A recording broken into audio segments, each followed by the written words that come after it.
Welcome back to Live to Learn USA. This is Doug Montezella. Thanks for tuning in. Happy 2018. This should be the year that you set lofty financial goals for yourself and get your money right.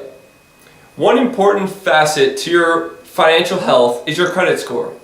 This number is what creditors use to assess their risk in lending you money. So a good credit score is going to allow you to lock in lower rates for credit cards, auto loans, personal loans, and even mortgages. So it's an extremely valuable tool that's going to save you money over the long term if you get it right.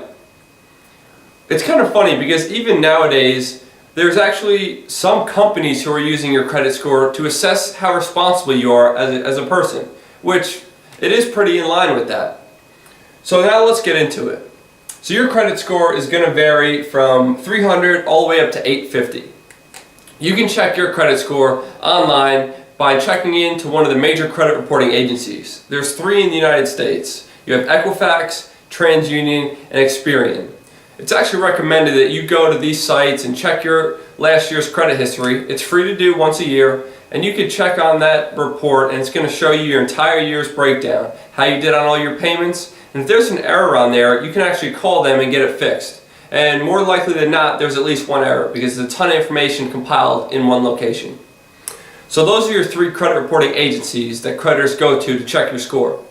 So once you know what it is, now you got to know what to shoot for. So anything 740 and greater to 850 is considered excellent credit. So that's right where you want to be. That's where you're going to get your best interest rate. So let's say you want to start a company or a business and you want to get a personal loan. You're going to lock in the best interest rates for yourself and get the most return on your investment with the lowest interest rate possible. So you want to be there, 740 and higher. Anything lower than 650, you're going to see your interest rate start to rise dramatically. So you open up that new credit card, they're really going to zing you there because you're a high risk person to lend money to and they're not sure if you're going to pay on time every month. So now that we know what we want to shoot for, now let's go into how can we increase our score by knowing what goes into it. So let's take a look. 35% of your credit score is your payment history. Are you paying your bills on time? Simple as that.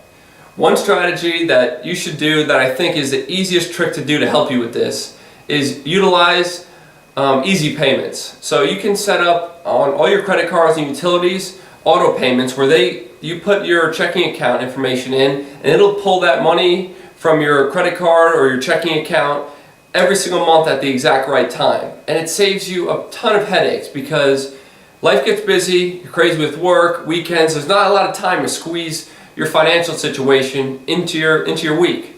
So leverage this as much as possible. I use it for all of my utilities, my water, my electric, my gas bill, all get pulled directly. I don't need to think about it. And even my mortgage. So make sure you utilize auto payment for these.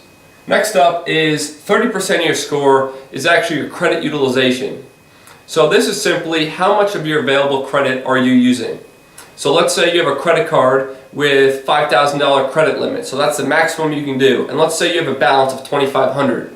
Your credit utilization is going to be 50%. From a credit standpoint, to get the maximum, to not get any disadvantages from your credit score, you want to keep that below 30%. So take a look at all your credit cards, whatever you have, and make sure that those balances aren't going higher than 30% of your credit allowance. Next up is your length of credit history. My parents set me up really well for this, and it's something you want to share as much as you can.